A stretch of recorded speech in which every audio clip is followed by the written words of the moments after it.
you.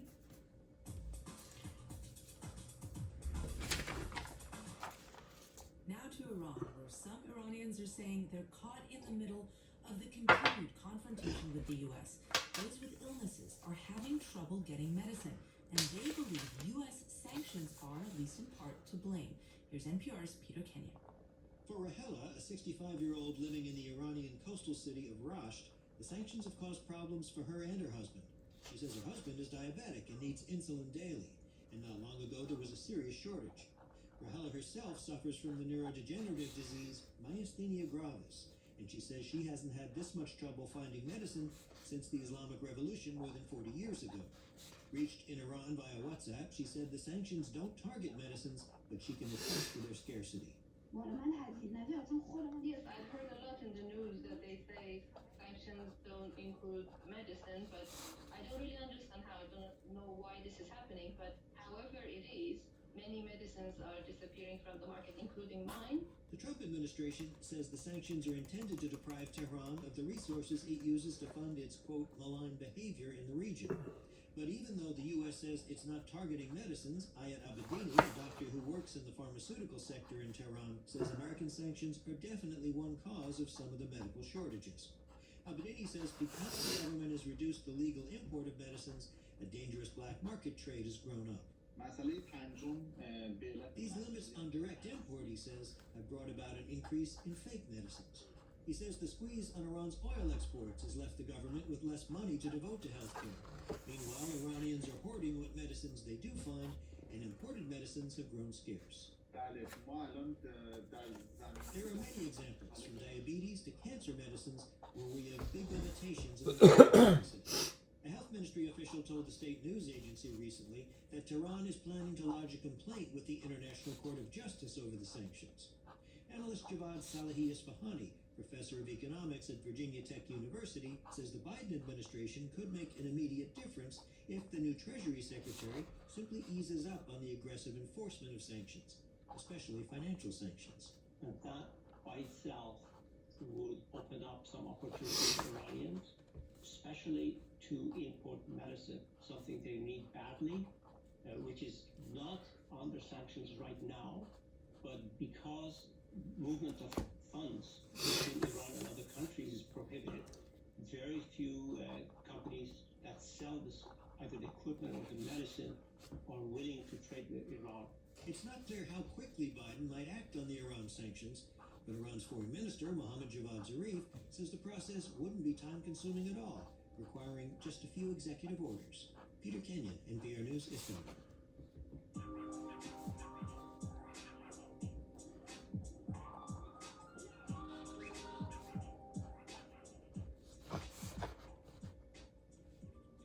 This is NPR News.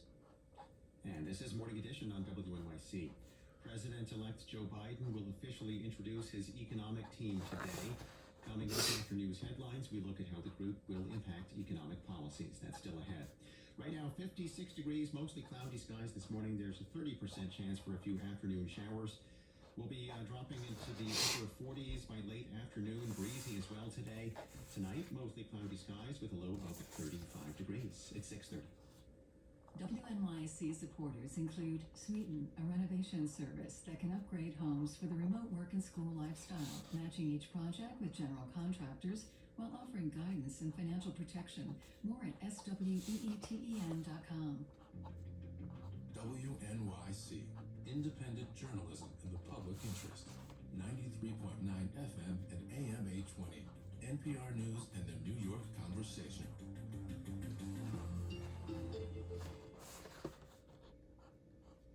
Live from NPR News in Washington, I'm Dave Mattingly. COVID-19 hospitalizations in the U.S. continue to grow, as Will Stone reports that number has jumped by 20,000 in the last 2 weeks. Hospitalizations for COVID-19 now stand at more than 93,000 nationwide. About a third are in southern states, especially Texas, Florida, and Georgia. There are early signs that hospitalizations are leveling off in the Midwest, but the overall numbers are still much higher there than in the Northeast or West. Hospital capacity is a huge concern as health officials issue dire warnings in California, New York, Rhode Island, Arizona, Mississippi, and Wisconsin. Health experts worry infections will continue to rise in coming weeks, with large numbers of Americans having traveled over the Thanksgiving holiday. Nearly 1.2 million people passed through U.S. airports on Sunday, the most since the pandemic began. California's governor says hospitals in his state could run out of intensive care beds by mid-December. That's if the current pace of new infections continues. That could mean a return to stricter lockdowns. A runoff election in Georgia today will decide who will serve out the remaining few weeks of the late Democratic Congressman John Lewis's term. In early January, Democratic State Senator Nikema Williams will take over the seat, having defeated her Republican opponent in the November election. This is NPR News from Washington. And this is WNYC in New York. It's 6:32. Good morning. I'm David First. 56 degrees now in Central Park. Mostly cloudy skies today with a slight chance of showers.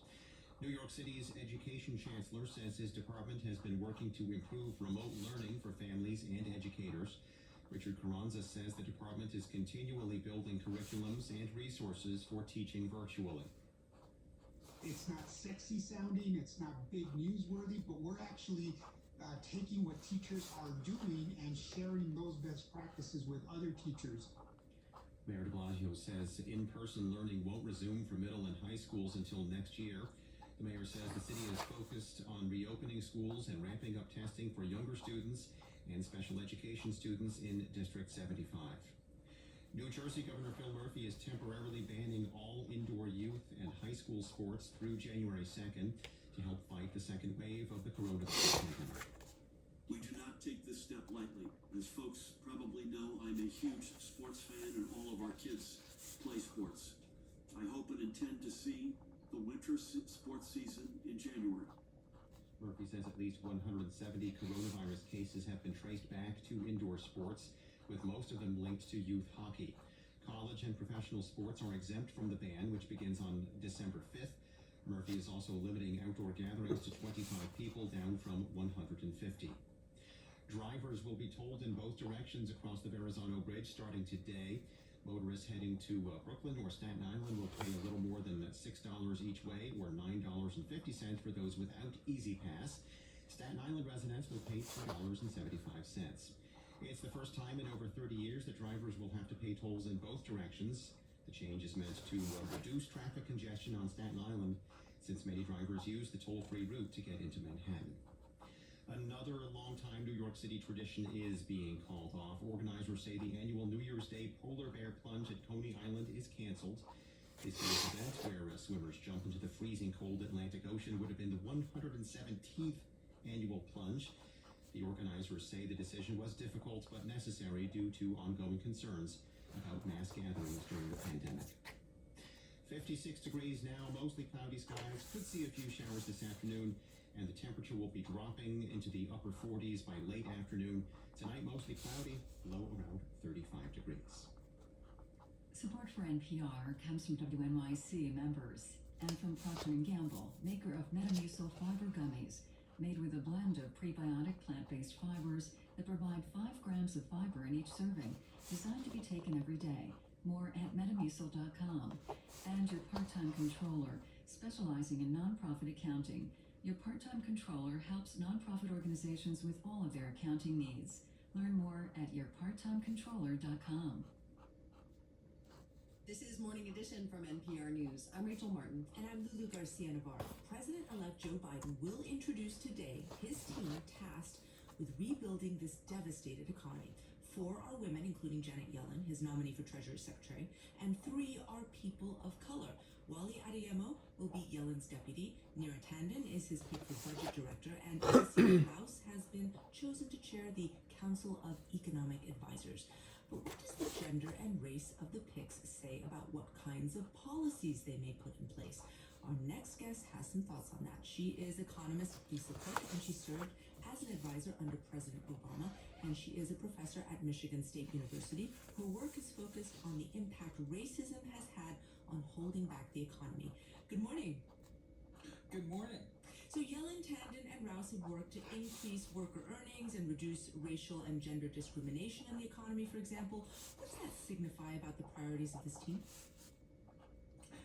It suggests that the Biden team has a really good grasp of what is happening in the economy, not just in the pandemic economy, but the broader economy and the more long-standing economy, and that he has made priority. He has prioritized the well-being of all Americans. So not just interested in the aggregate, but in the distribution of income and well-being in the economy. That's what it suggests to me. What you're talking about is inequality, essentially. Yes. We mentioned the diversity in these appointments. How much does that matter? It matters a great deal. One of the things that Janet Yellen has said, and certainly said as chair of the Federal Reserve, the first woman to be so, that the financial crisis was actually a result of not having enough lived experience, enough diversity of lived experience of the economists who were judging the data related to the crisis. So it says to me that we really need people in positions of economic policy making who have different types of lived experience, who have different backgrounds, who understand the data from many different perspectives. So maybe trained similarly, but it's groupthink that can impede us from understanding economic and financial crises. So given that she really pushed forward on diversity efforts at the Federal Reserve when she was chair and before that, it seems to me that this is a really important priority for economic policy making. Let me ask you a bit more about this. You've written about this extensively, that representation matters, that teams with women on them, for example, are more productive, that having diverse leadership allows for more creative solutions to problems. But isn't there also some sort of magical thinking when we've seen that simply having a black or brown person in a certain job translates automatically to more equality? There needs to be systemic change. So what do you see happening there to sort of change what we've seen so far? I think you're exactly right. It is not a panacea. It's not a magic formula. Having more representation doesn't automatically mean that. However, when people have different lived experiences, for example, they can say something like, well, I remember my aunt getting an exotic mortgage, for example, during the 2008-2009 crisis. And what we know is that black and brown people had many of these exotic mortgages, and they were canaries in the coal mine. So if you were watching these very closely, these are mortgages that are high interest and sort of not really based on solid ground. Subprime. That's right. Exactly. This would be a canary in the coal mine. This would be a leading indicator, and this would give us an indication of what will happen in months or years to come in the economy. So different people with different lived experiences may be able to say more about the economy and how it's playing out, how different people are experiencing the economy. This pandemic, of course, has impacted communities of color disproportionately, not only when it comes to health, but also economically. What do you think first needs to happen, just in a few seconds? The thing that first needs to happen is that there has to be greater relief that comes to state and local governments, aid that comes to small businesses, aid that is not necessarily in the form of debt, but in the form of also in the form of grants. And I think that foreclosure and forbearance relief have to happen as well. There's a lot that needs to be done to address the pandemic. Indeed. Economist Lisa Cook is a professor at Michigan State University, and she's a member of the Biden-Harris transition team. Thank you very much. Thank you. After winning global praise for aggressively tackling the pandemic, South Korea is now dealing with a third wave of infections, and the government is facing criticism for flouting its own rules. NPR's Anthony Kuhn reports. New cases recently jumped to their highest level since March, averaging more than 400 new cases a day over the past week. According to the government's own rules, that means social distancing measures should be increased to the second highest level, but the government has hesitated to go that far. On Friday, Song Yong-Lee, a spokesman for the health ministry, downplayed the importance of alert levels. 정부의 강제적인 규제보다는 We think citizens' voluntary cooperation and participation account for most of the results, he said, and are more crucial than the government's forcible restrictions. But Professor Jung-sik, an infectious diseases expert at Gachon University in Incheon City, says that by not following its own guidelines, the government is muddling the message. 정부가 이렇게 기준을 지키지 않은 If the government doesn't stick to its standards and principles, he says, how can it persuade the citizens to follow guidelines and restrictions? The government claims it's trying to minimize economic damage, but questions whether suppressing an outbreak quickly costs more than allowing it to drag on. 감각적인 그런 판단이라고 보고 I think it was a spontaneous decision to dodge strong complaints, he says, rather than the result of quantified predictions in comparison of economic damage. Amid this third wave, South Korea is gearing up for the annual National College Entrance Exam, which is seen as crucial for young South Koreans' career prospects. Education Minister Yoo Eun-hae pleaded with the public to cooperate. 우리 국민 모두가 수험생을 둔 학부모의 마음으로 I ask all citizens to act as if their children are taking the exam and pause all everyday social activities for the next week. Unlike previous waves, South Korea's third wave is made up of small community clusters, which makes it harder to suppress. South Korea's case numbers are low by international standards, but Jung-sik says South Korea should not squander the achievements it has won through decisive action. 코로나19는 한순간에 With COVID-19 responses, he warns, a momentary lapse of judgment or loss of control can lead to irreversible consequences. Anthony Kuhn, NPR News, Seoul.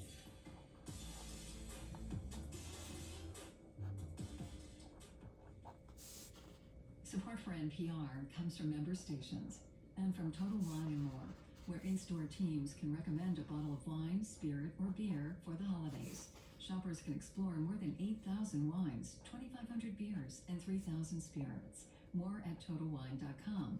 And Avast, a cybersecurity company serving more than 435 million users, dedicated to delivering 3D online protection for privacy, security, and performance at Avast.com.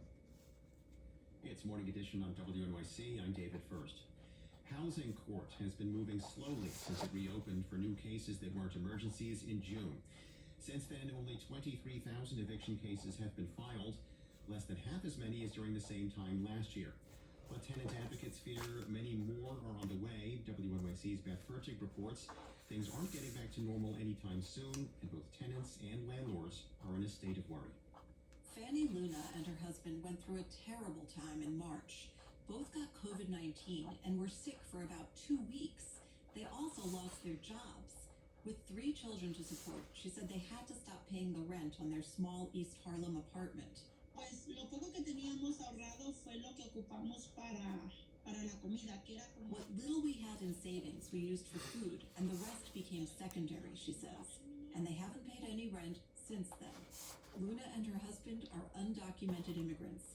They didn't qualify for unemployment or the federal stimulus. In October, they got a notice in the mail. Ahorita ya son, pues aquí llega una carta diciendo que... The letter said their landlord had started eviction proceedings and they owed about $10,000, but they can't afford it because they haven't been able to find new jobs. La verdad es que sí, tiene uno miedo porque lo de la renta solamente no se ha cancelado, simplemente I'm very afraid, she says, because rent hasn't been canceled and the payment just keeps getting postponed. Tenants like Luna have been protected by a moratorium signed by the governor. It prevents anyone from being evicted if they have financial hardship due to COVID-19. That order is supposed to expire in January, and tens of thousands of tenants may never be able to pay what they owe once their cases go through housing court. While landlords can't evict anyone affected by COVID before January, they can start the paperwork. Luna is among more than 23,000 city tenants who have gotten these notices since the housing court started taking new cases in June. That may sound like a lot, but it's less than half as many as during the same time period last year. I thought if there was going to be a wave, it would have been not long after June 22nd when we allowed landlords to come to court to file new cases. That's Anthony Canataro, the administrative judge in charge of New York City's civil courts. He says he expected a jump in cases because so many people are unable to pay rent during the pandemic, But if there was going to be a big surge, he says it would have happened already because landlords know in housing court, first come is first served. The way the court deals with cases it receives is in the order that they come in the door. Canataro acknowledges there could be illegal evictions, but he says the court hasn't logged enough complaints from tenants to suggest a big surge. Mitchell Pasilkin, general counsel for the Rent Stabilization Association, says he suspects many landlords are handling things outside of court. You have another universe where the landlord and the tenant are reaching some sort of mutual agreement with regard to how much rent can be paid in the meantime while the remainder remains due and owing. Some tenants got help from the government, such as one-shot payment deals. Landlords might also be waiting for leases to expire. That's what Delilah Bruno is doing. She owns a two-family home in the Northeast Bronx and says the tenants in one unit haven't paid since March, but she feels like it's futile to take them to court. There are landlords who have started non-payments last year and they're still stuck right now, unable to get a court date from last year, from tenants who haven't paid since last year. She's right. The housing courts have an estimated backlog of at least 150,000 cases from before the pandemic. Bruno says her tenants owe $16,000, and she'll go to court after the lease expires. She thinks they're taking advantage of the pandemic to avoid paying rent because they're not willing to negotiate with her or prove they're unemployed. She lost her job in real estate management last spring. My mortgage is not getting paid. My property taxes aren't getting paid. My bank is able to give me time to pay, but when that forbearance ends, I'm still responsible. I still have to pay it. And she'll have to pay it back with interest. Tenant advocates still worry evictions could spike in the months to come. Theo Weaver, campaign coordinator at Housing Justice for All, says there's a lot of confusion among landlords and tenants about one looming date. Governor Cuomo stood up on TV and said we extended the eviction moratorium until January, so a lot of people think there's an eviction moratorium until January, even though it's actually not true. Because cases that aren't related to the pandemic can still lead to an eviction. Marshals are now issuing notices to people who lost their cases before the pandemic. And the city says the first 2 eviction cases since March by private landlords were completed in November. While housing court cases are moving very slowly now that most hearings are virtual. Jenny Laurie, executive director of Housing Court Answers, is getting many calls from frightened tenants who got notices in the past few months. We're telling them that they will have a hearing sometime next year. Whether it'll be in January or July, we don't know that. When judges start hearing the new cases next year, they'll have to grapple with confusing new rules defining who's affected by the pandemic and how that affects what they owe. Even the court system acknowledges the terminology may require clarification. You know, we have 50 judges in the New York City Housing Court, and we have one order from the governor. Again, Judge Canataro. And one judge looking at that order could read it one way, and another judge looking at that order could read it still another way. He predicts there will be plenty of appeals. Jonathan Lopez de Victoria is one tenant who expects he'll be going to court. He and his roommate lost their jobs in March and stopped paying rent over the summer on their place in Bedford-Stuyvesant. He applied for food stamps and says he sympathizes with landlords. It's a big chain because it's the same way they feel about not getting their money is the same way I feel about not getting my money. So how would you expect me to be pulling out those funds when, we're both kind of in the same spot? Landlords and tenants say the state could make a difference for everyone by distributing millions of dollars in rent relief that has yet to be fully spent. Tenant advocates also want the governor to extend the moratorium past January now that COVID cases are on the rise. Beth Fertig, WNYC News. Support for WNYC comes from Basis Independent Manhattan, a pre-K through grade 12 private school where curious students explore STEM, humanities, the arts, and more. Virtual open house on December 12th. BasisIndependent.com/WNYC. The Netflix film The Prom. Meryl Streep, James Corden, and Nicole Kidman star as Broadway actors that rally behind a teen who wants to attend prom with her girlfriend. In select theaters Friday and on Netflix December 11th. Rated PG-13. Today is Giving Tuesday, the global day dedicated to giving back. Coming up this morning at 8, for 1 hour only, you'll have the special opportunity opportunity to maximize your contribution to WNYC during a 1-hour dollar-for-dollar match. Tune in to the Giving Tuesday Power Hour at 8 a.m. If you won't be near the radio at 8, contribute right now. Call 888-376-WNYC or go to WNYC.org and click on Donate. The Marketplace Morning Report is coming up next here on WNYC, and later on Morning Edition, President Trump's plan to exclude undocumented immigrants from the census was not well received at the Supreme Court yesterday. I find the posture of this case quite frustrating. It could be that this is much ado about very little. A recap of yesterday's oral arguments coming up next hour. Currently 56 degrees. We're expecting mostly cloudy skies today. There's a slight chance for a few afternoon showers. Temperatures dropping to the upper 40s by late afternoon, and then tonight it will be mostly cloudy with a low around 35 degrees. A review finds many Americans are being shortchanged on their unemployment benefits. Marketplace Morning Report is supported by TD Ameritrade. You can check out TD Ameritrade Mobile and Thinkorswim Mobile to find the app that matches your investing style. And by HIMS, offering men access to licensed medical professionals online who can evaluate conditions including hair loss. Online prescriptions available if appropriate. More at forhims.com/2020.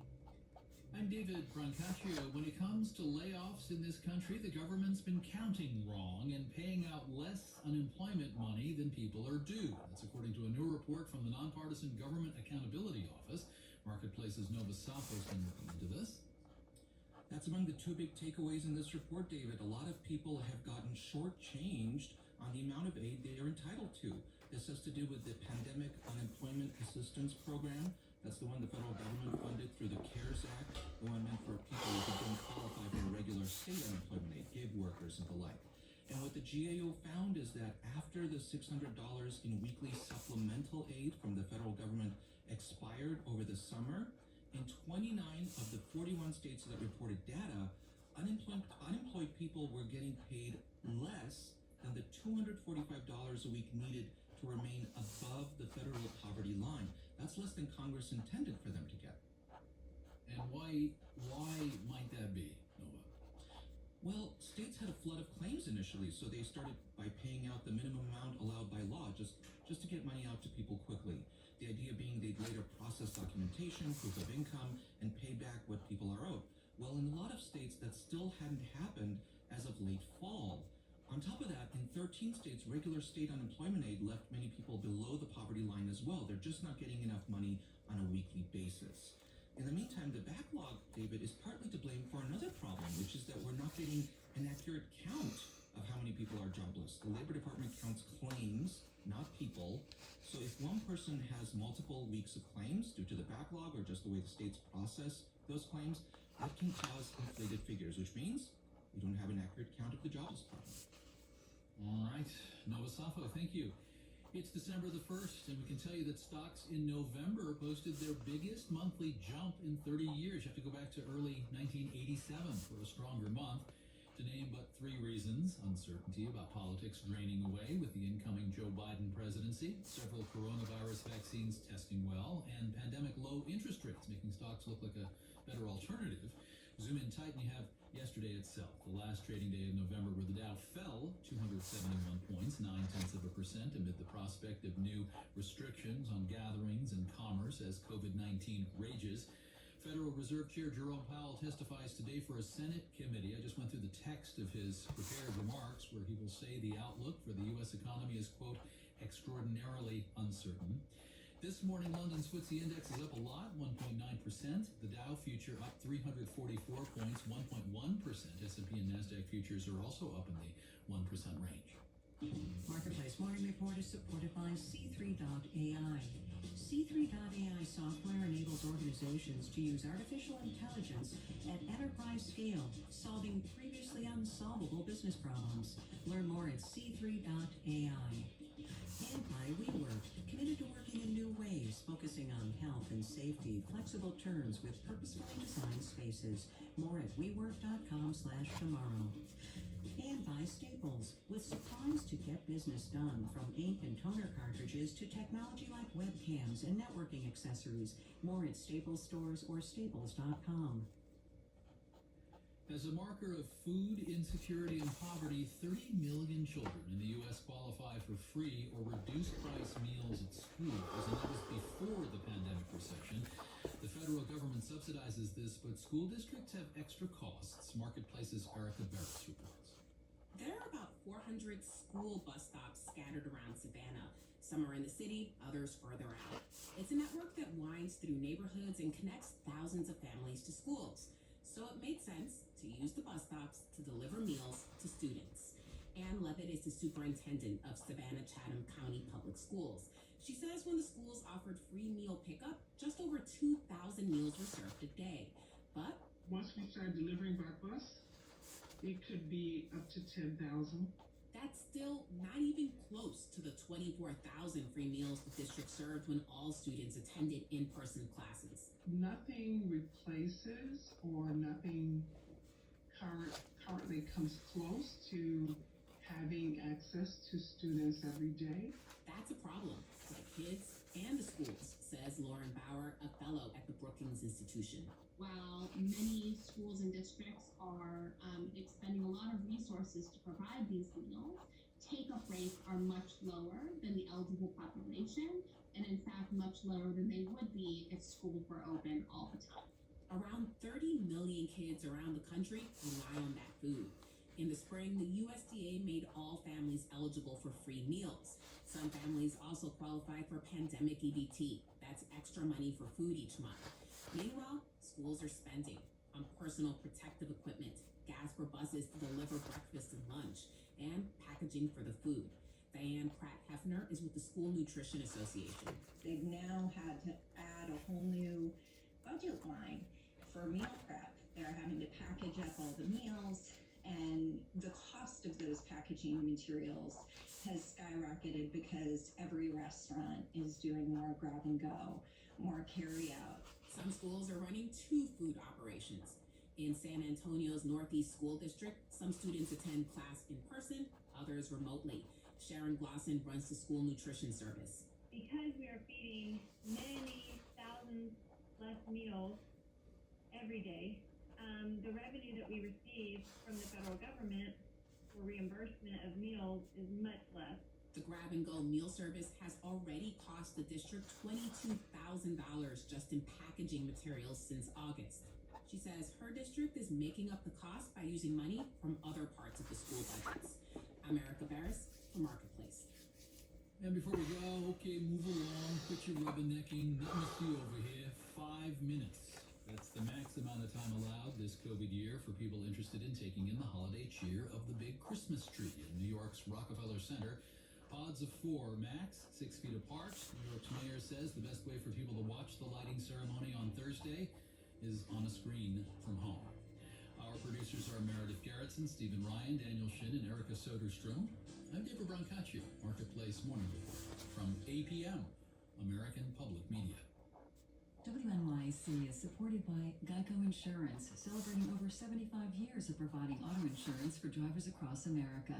Geico can also help insure motorcycles, RVs, homes, and more. More at geico.com or 1-800-947-AUTO. Today is Giving Tuesday, the global day dedicated to giving back. Coming up this morning at 8, for 1 hour only, you'll have the special opportunity to maximize your contribution to WNYC during a 1 hour dollar-for-dollar match. Tune in to the Giving Tuesday Power Hour at 8 a.m. If you won't be near the radio at 8, contribute right now. Call 888-376-WNYC or go to WNYC.org and click on Donate. This is WNYC, FM, HD, and AM, New York.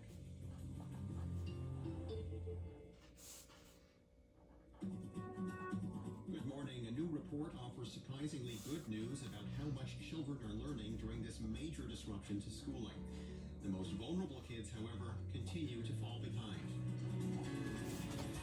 But overall, experts say results weren't as bad as expected, especially in reading.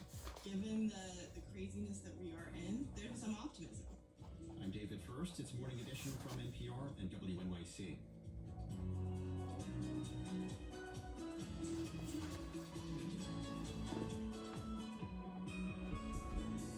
Long after the fall of ISIS, Yazidis are beginning the return to Iraq.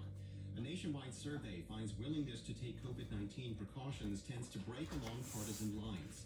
And a new book imagines a world where some of the victims of racial violence had not lost their lives. It's Tuesday, December 1st. The news is next.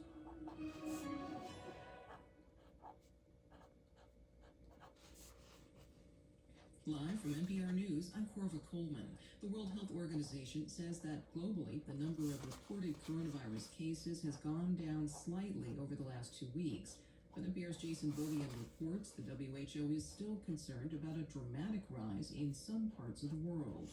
Globally, the worst coronavirus outbreaks continue to be in the Americas. New cases in Canada and the U.S. are at or near record highs. Brazil is seeing a rebound in infections. In Mexico, COVID-related deaths are up sharply, and the number of daily cases has doubled over the last month.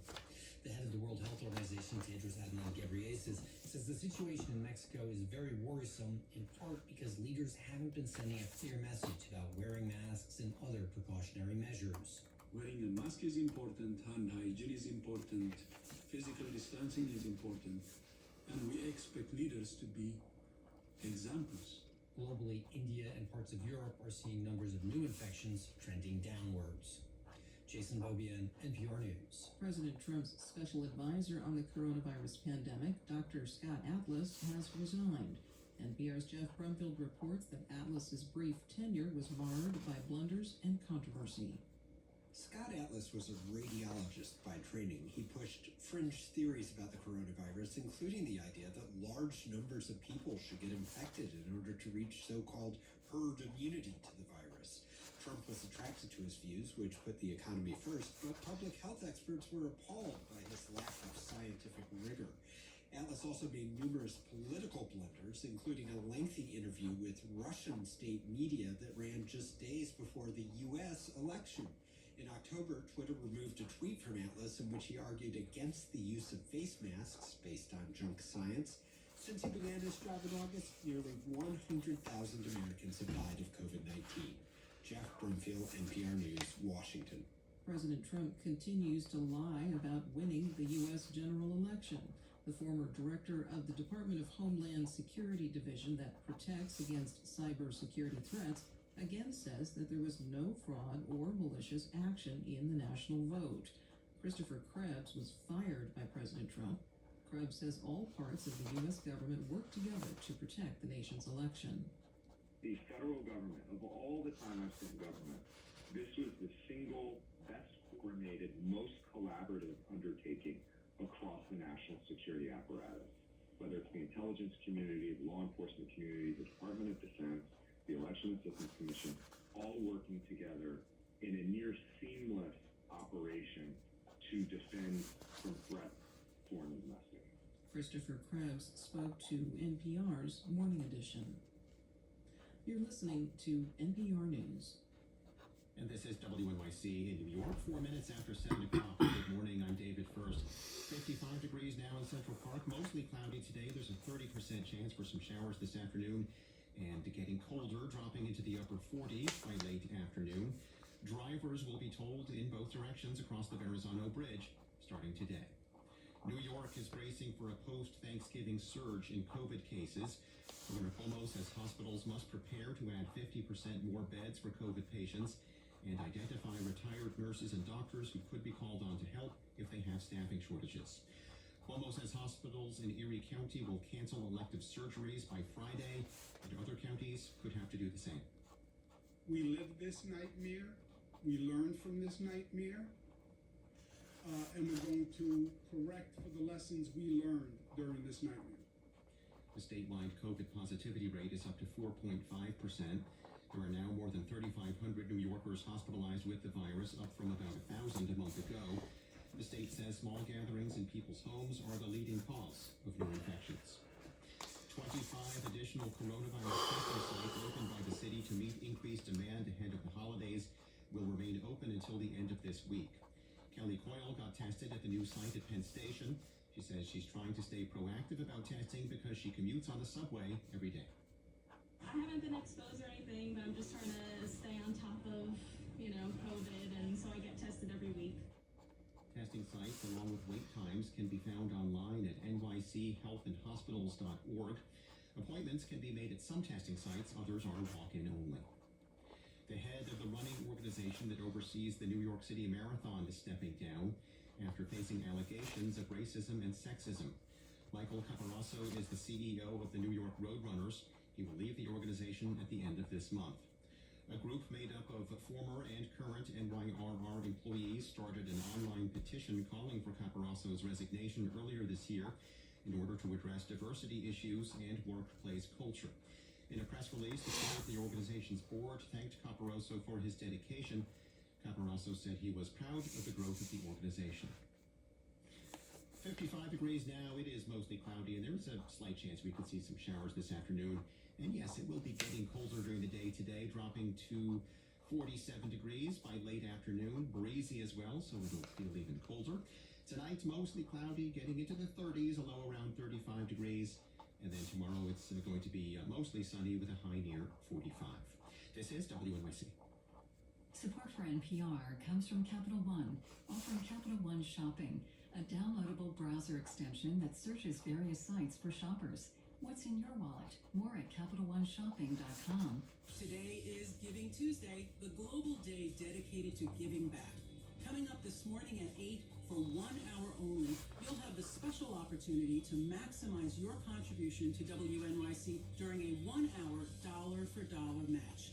Tune in to the Giving Tuesday Power Hour at 8 a.m. If you won't be near the radio at 8, contribute right now. Call 888-376-WNYC or go to WNYC.org and click on Donate. This is Morning Edition from NPR News. I'm Rachel Martin. And I'm Lulu Garcia Navarro. Top health officials are calling for Americans to get tested for coronavirus or quarantine if they traveled over the Thanksgiving holiday.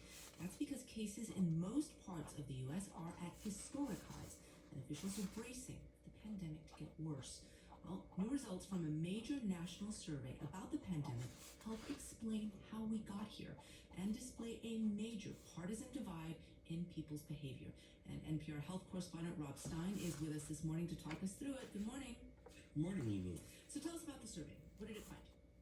So it's the biggest ongoing national survey about the pandemic in the U.S. Researchers have been questioning tens of thousands of Americans every month since April, and the latest results out today are pretty striking. It shows how things got so bad in the U.S. The proportion of people doing things to prevent the virus from spreading just plummeted between April and October. For example, spending time indoors with people not from their immediate household doubled. Going to restaurants tripled. Going to work, gyms, churches, all way up. Here's David Lazar from Northeastern. He helps run the survey. We let our guard down, and it was still lurking. It was still there, right? And COVID-19 came roaring back. Now, there is a bit of good news in this survey. Mask wearing did increase during the same period, but apparently just not enough to offset how much people stopped doing things like keeping their distance from other people. Even washing their hands religiously fell dramatically to all-time lows. I mean, it's hard to understand considering what we knew about the virus, even at the beginning. So some people didn't follow the health advice. What's the breakdown? Yeah, so the survey finds some interesting differences, actually. Women are more likely to practice social distancing than men. Asian Americans and African Americans are more likely to do it than whites. So are older and more educated people than younger and less educated people. And there's also a partisan divide. Democrats have consistently scored higher than Republicans on a 100-point scale the researchers used to measure people's overall behavior. And that gap became a chasm over the summer. Here's David Lazar again.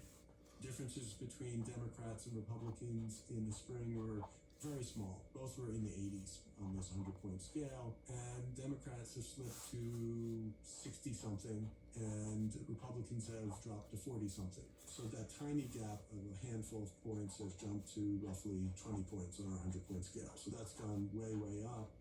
And we know some Republicans, including the president, undermined expert advice. So isn't this partisan divide going to be a huge problem?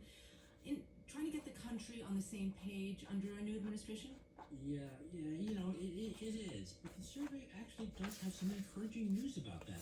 There are still big differences between Republicans and Democrats in terms of their support for things like, you know, asking people to stay home and requiring businesses to close and canceling football games and concerts, limiting restaurants to carry out only. Democrats are far more likely to support all of those things. But the good news is, even a majority of Republicans say they support many of those same things. You know, not closing schools or businesses, but they do support avoiding gatherings and canceling sports and entertainment events, and even restricting restaurants and domestic travel. I talked about this with Jeffrey Shaman at Columbia University. Overall, it is encouraging to see how many people want to take this seriously. I just think that we need to have both leadership as to what we're doing and how we're going to be confronting this going forward, and that's just been absent completely. And we need economic relief for people who are really hurting from this. So Shaman hopes a more coordinated response by federal and state leaders and more relief from Congress could help minimize the terrible winter that's looming ahead of us. Well, speaking of partisan differences, before you go, last night White House coronavirus advisor Scott Atlas announced he is resigning. Let's remember he had theories about, quote, herd immunity that were controversial inside and outside the administration. What impact did he have on coronavirus policy in the U.S.? Yeah, so Atlas kind of supplanted the influence of respected infectious disease experts like Dr. Anthony Fauci by pushing policies that focused on the economy, opening it up instead of measures that would slow the spread of the virus, like, you know, mask wearing and social distancing. His support for fringe theories like, you know, letting large numbers of people get infected to reach so-called herd immunity appalled public health experts. They feared it would take just a devastating toll in terms of suffering and deaths. And here we are. Thank you very much. It's NPR health correspondent Rob Stein. You bet, Lulu. We're going to shift our attention now abroad to Iraq. It's been 6 years since ISIS launched a genocide against the Yazidi people. ISIS was driven out a year later, but nearly 200,000 Yazidis still live in displacement camps in the Kurdistan region. NPR's Jane Araf traveled to Sinjar to meet those who returned, finding little left of their homes.